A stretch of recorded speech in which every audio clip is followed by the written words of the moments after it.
ഇന്നത്തെ കാലത്ത് നമ്മൾ കാണുന്ന ഏറ്റവും വലിയ ആരോഗ്യ പ്രശ്നം എന്താണെന്ന് ചിന്തിച്ച് നോക്കിയിട്ടുണ്ടോ? സ്ട്രെസ്സ് തന്നെ. എല്ലാവർക്കും തിരക്കാണ്. തിരക്കിനോടൊപ്പം തന്നെ സ്ട്രെസ്സ് ഒഴിഞ്ഞു പോകുന്നേയില്ല. കുട്ടികൾക്ക് വരെ സ്ട്രെസ്സാണ്. അപ്പോൾ അതോടൊപ്പം എന്തുണ്ടാവും? സൈലൻ്റായിട്ട് നമ്മുടെ ബോഡിയിൽ ഹോർമോണൽ ഇംബാലൻസ് വരും.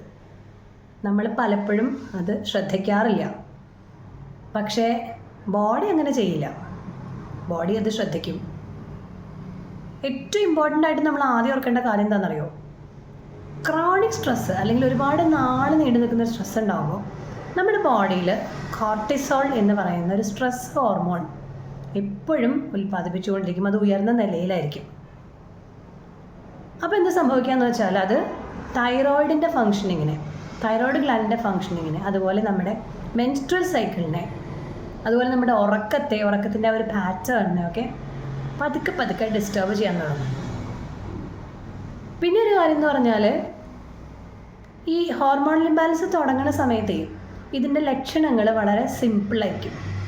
അല്ലെങ്കിൽ കാര്യമായ പ്രശ്നങ്ങൾ തോന്നില്ല. നമ്മൾ വിചാരിക്കും ഉറങ്ങാഞ്ഞിട്ടായിരിക്കും, അല്ലെങ്കിൽ ഭക്ഷണം കഴിക്കാഞ്ഞിട്ടായിരിക്കും, മുടി കൊഴിച്ചിൽ, ഭയങ്കര ക്ഷീണം, മൂഡ് സ്വിങ്സ്, ഭയങ്കര ആങ്സൈറ്റി, ഇങ്ങനത്തെയൊക്കെ ആയിട്ട് കാണും. പക്ഷേ പിന്നീട് അത് polycystic ovarian disease, migraine, infertility, ഇങ്ങനെയുള്ള സീരിയസ് ആയിട്ടുള്ള കണ്ടീഷൻസ് ആയിട്ട് അതൊക്കെ അങ്ങ് മാറും. അപ്പോൾ നമ്മളിവിടെ വേറൊരു മിസ്റ്റേക്ക് ചെയ്യും. എന്താണെന്നറിയോ? ഹെയർ ഫോൾ ഉണ്ട്, എന്നാൽ കുറച്ച് ഓയിൽ തേച്ചേക്കാം. തലവേദനയുണ്ട്, ഓയിലിൻ്റെ ബാം തേച്ചേക്കാം.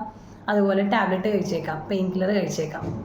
അപ്പോൾ അങ്ങനെ നമ്മൾ ആ ഒരു സിംറ്റംസ് നമ്മൾ മാനേജ് ചെയ്തു പോകും. പക്ഷേ യഥാർത്ഥ കള്ളൻ ഉള്ളിലുണ്ടാവും. റൂട്ട് കോസ് നമ്മൾ അൺടച്ച്ഡ് ആയിട്ട് തന്നെ പോകുന്നുണ്ടാവും. ഹോമിയോപ്പതിയുടെ ഒരു സ്ട്രെങ്ത്ത് ഇവിടെയാണ് വരുന്നത്.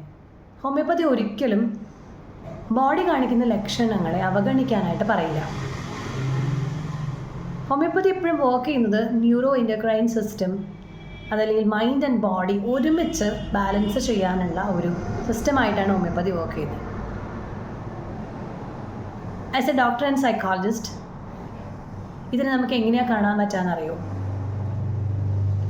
അതായത് നമ്മളൊരാളെ, ഒരു രോഗിയെ നമ്മൾ ഡീപ്പായിട്ട് പഠിക്കുമ്പോൾ, അതല്ലെങ്കിൽ ലക്ഷണങ്ങൾ ചോദിച്ചറിയുമ്പോൾ, മെഡിക്കൽ ഹിസ്റ്ററി നോക്കുമ്പോൾ, ഇൻവെസ്റ്റിഗേഷൻസ് ചെയ്യുമ്പോൾ, ഒരു കൃത്യമായിട്ടുള്ള കോൺസ്റ്റിറ്റ്യൂഷണൽ ഹോമിയോപ്പതിക് ട്രീറ്റ്മെൻറ്റ് പ്ലസ് കൃത്യമായ ഹോമിയോപ്പതിക് മെഡിസിൻസ്, കോൺസ്റ്റിറ്റ്യൂഷൻ റെമഡി കൊടുക്കുമ്പോൾ ആ സ്ട്രെസ്സിനോടുള്ള റെസ്പോൺസ് തന്നെ മാറി കിട്ടും.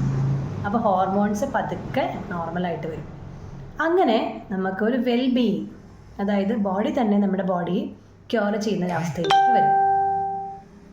അപ്പോൾ ഇങ്ങനെയുള്ള സിംറ്റംസ് ഉണ്ടെങ്കിൽ ഇതിനെ ഒരു കാരണവശാലും നിങ്ങൾ ഇഗ്നോർ ചെയ്യരുത്. ബോഡി പറയുന്ന കാര്യങ്ങൾ ചിലപ്പോഴൊക്കെ ഒന്ന് കേൾക്കേണ്ടി വരും. കാരണം നേരത്തെ കണ്ടുപിടിക്കുക, ഏർലി ഇൻ്റർവെൻഷൻ ആണ് ശരിക്കുള്ള ക്യൂറിലേക്ക് കൊണ്ടുപോകുന്നത്. If you really want to get a long term solution, not just a temporary relief, homeopathy can make the difference. ആരോഗ്യ സംബന്ധമായ മറ്റൊരു വിഷയവുമായി കണ്ടുമുട്ടുന്നതുവരെ സൈനിങ് ഓഫ്, ഡോക്ടർ ജിഷാനി.